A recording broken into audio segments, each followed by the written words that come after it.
What? I've done nothing but welcome you since the day you moved in, and all you've done is disrespect me. You really think you can keep rejecting me like I'm nobody in this community? If you don't agree to go out with me, I'll make sure every fine on your account escalates straight to foreclosure. I will have your furniture out on the street before the end of the month. I have the authority to do it, and I will. For 3 weeks, the Homeowners Association president, Victoria Bain, had been unusually attentive to the new homeowner at 29 Halcyon Ridge Court. She stopped by with welcome gifts, suggested they go see a movie together, and later asked him out for coffee after he had already politely declined her first invitation. When he told her the second time that he respected her position, but didn't have any romantic interest in her, she informed him that he had made a serious mistake and walked away. The violation notices started arriving the very next Monday. What she didn't realize was that the homeowner had documented every advance she made before the fines began. 2 neighbors had also witnessed a confrontation where she told him he couldn't just tear her down, and the harassment and abuse of authority case his attorney would file was about to remove her from the board and attach her name to it permanently.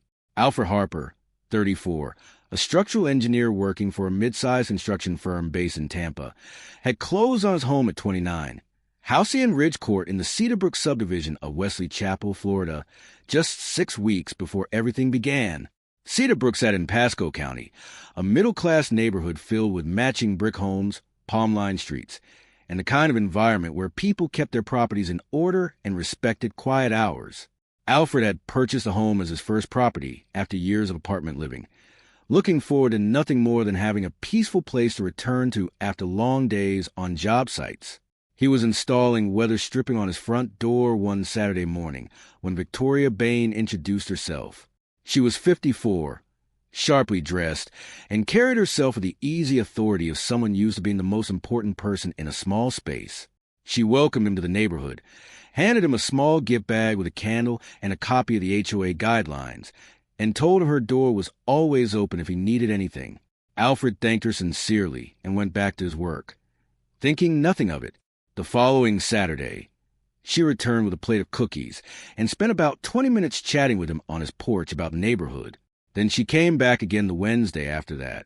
Alfred began to notice that she stopped by his house more frequently than any other home on Halcyon Ridge Court, and that her tone with him was warmer than what a typical HOA welcome required. Other neighbors had mentioned her in passing, using words like difficult and controlling, but toward Alfred she had been nothing but pleasant, so he chose to take that at face value. Then she asked him to go see a movie with her. She phrased it casually, but the meaning was unmistakable.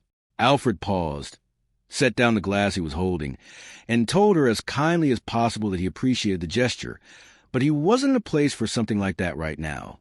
Victoria smiled, said she understood, and left. The street returned to its usual quiet, and Alfred assumed that was the end of it. It wasn't.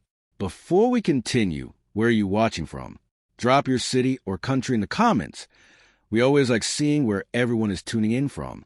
And if you believe no position of authority should ever be used to pressure someone into a personal relationship, hit that like and subscribe button and join us here on HOA Unhinged. 2 weeks after the movie invitation, Victoria came back again. She knocked on Alfred's door on a Sunday afternoon and, when he answered, suggested they go out for coffee sometime that week. Somewhere simple, just the 2 of them, nothing formal. This time, Alfred was more direct. He told her he didn't see her in a romantic way, that he valued maintaining a good relationship with his neighbors and the HOA, but he wasn't interested in pursuing anything personal with her, and he hoped she could respect that. Victoria's expression shifted. Not dramatically. No raised voice, no slammed door, just a subtle change behind her eyes that was noticeable if you were paying attention. She told him she wasn't the kind of woman who simply got rejected in her own community. She said he'd made a serious mistake, and that he would understand that soon enough. Then she turned, walked off his porch, and crossed Halcyon Ridge Court without looking back. The first violation notice appeared in his mailbox the following Monday morning. It claimed his grass height exceeded the Cedarbrook HOA limit along the front border, measurements Victoria had apparently taken herself over the weekend. Alfred immediately went outside with a tape measure and checked 5 different points along the border. Every measurement came in below the permitted limit. He photographed each reading, took a picture of the notice, and stored everything in a folder. The second notice arrived 3 days later. It cited a parking violation, claiming his vehicle was too close to the edge of his driveway under Section 4.3 of the Cedarbrook Guidelines. That evening, Alfred reviewed Section 4.3 and discovered it only addressed guest parking in shared areas and said nothing about private driveways. He added that to the folder as well. Over the next 3 weeks, 8 more notices were delivered to 29 Housea and Ridge Court. There were noise complaints against a man who lived alone and kept his music at levels his neighbors had never once complained about.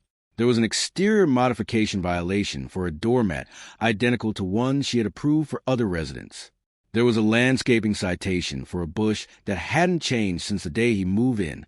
The fines ranged from $150 to $750 each, and the total attached to his property quickly climbed past $6,000. Alfred didn't pay any of it. Instead, he went through his phone and pulled up the messages Victoria had sent in between her visits, messages that were warm, personal, and had nothing to do with HOA business.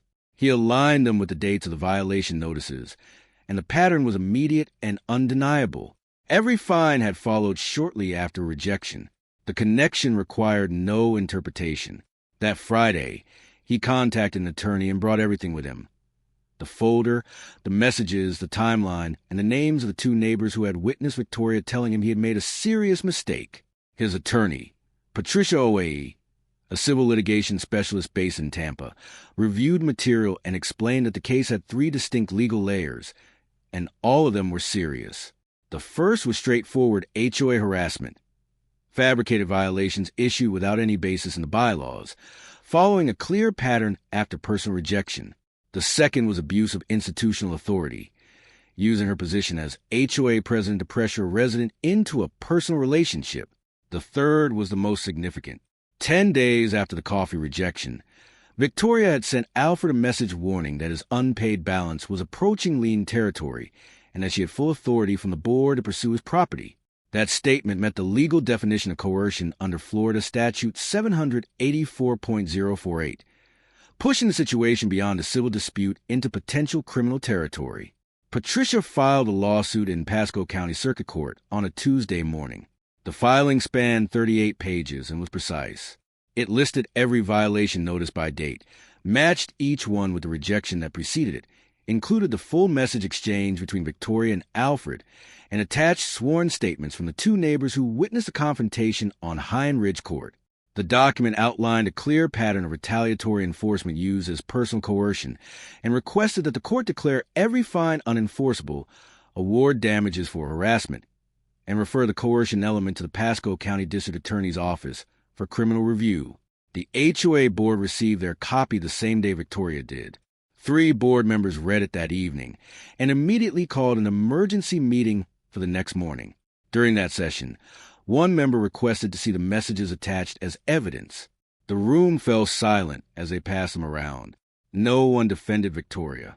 No one even asked for her explanation. They had already read it, in her own words.